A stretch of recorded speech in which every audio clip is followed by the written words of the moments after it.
criticism. And if it's criticized, some of y'all will be like, stay out of black business. You're just demonizing black men. You're racist. Like, the lengths some of you will go to defend, like, black men when it comes to misogyny is astounding. Black men are not immune to criticism. Surprise? I know this is a crazy concept, but it's not only black women who are allowed to call out black men for misogyny. Well, hello there, my little lice farm genetic mutation. I see you stumbled into the land of caucasity and are having a hard time leaving, so let me assist you. We don't want y'all's milk-colored asses getting involved in black business, particularly pertaining to black men, because when you white women get involved, a black man gets offed. Emmett Till. Now, I don't know how you convinced yourself to muster up this courage to get on TikTok and address the black community, but I suggest you stuff it deep down inside because you wouldn't keep that same energy in person.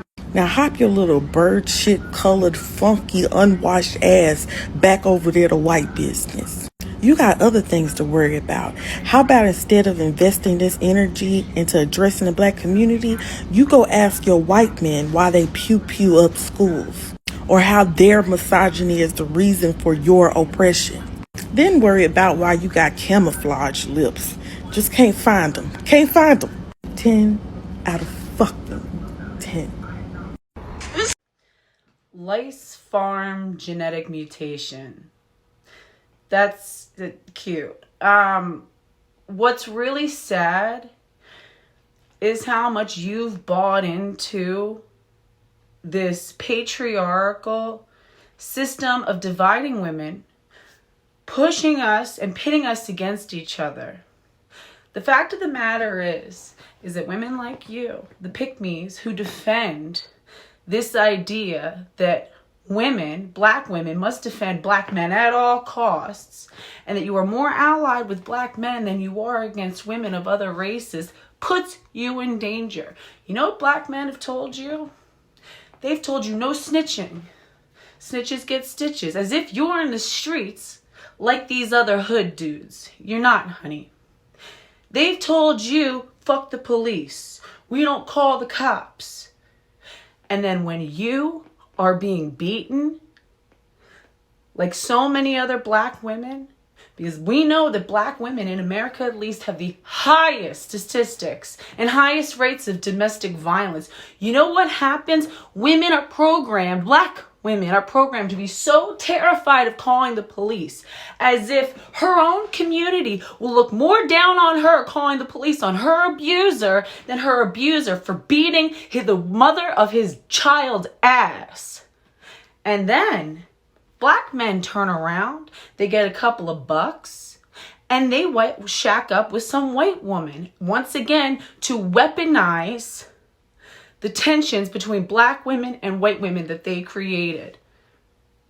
And say, oh, look, I'm leveling up with a white girl. Do you know how many black men I've had try to pick me up by putting down black women and saying, oh, yeah, I like women like you. I like white girls because y'all aren't so, crazy. Y'all aren't so demanding of us.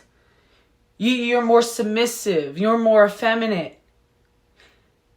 Do you know how cruel that is? And then those same motherfucking men will turn around and tell you, oh yeah, white women ain't shit. White women are spineless. We need you to be there for us. And as soon as something like Black Lives Matter hits the scene, they're calling on y'all to line up at the front line and stand in between them and the police. And a lot of these men are criminals.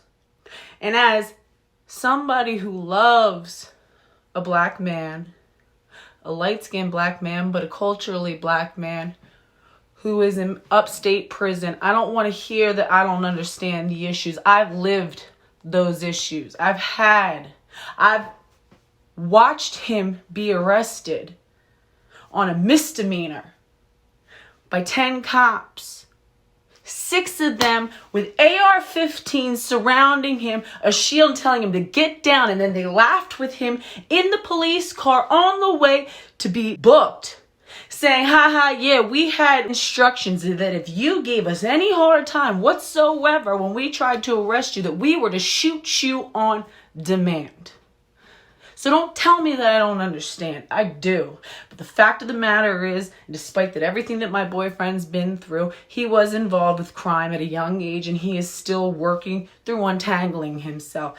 Do I understand how messed up that is and how unfair a lot of it is? You fucking right, because I'm living it. But what I won't do is I'm not going to jump between that man and the bullets of another man, because that is men's business and women are not human shields for men. And they have taught you to isolate yourselves. You know what one of the most effective abuse tactics of all time is? It is to take a victim and to teach her to self-isolate. Teach her, oh, your family doesn't really care about you like that. Oh, your mom, she's so pushy. She's always in our business. You need to set better boundaries. And you're like, oh, yeah, I guess. Oh, your mom always needs to call at the worst times. You stop picking up on the phone all the time. It's annoying.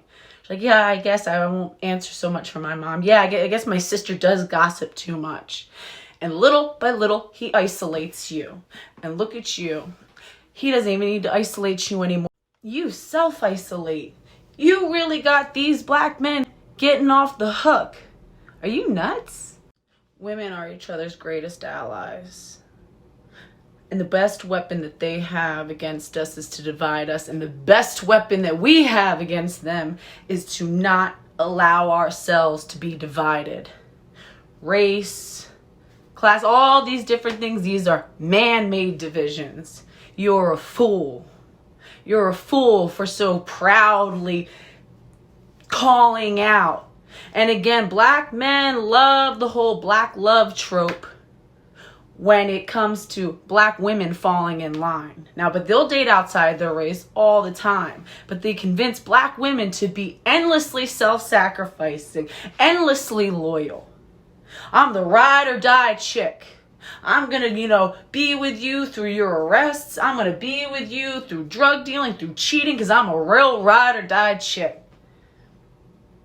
And what does that leave you in the end? Black women have the highest rate of single motherhood. And that has to do with black men. Stop caping for these clowns.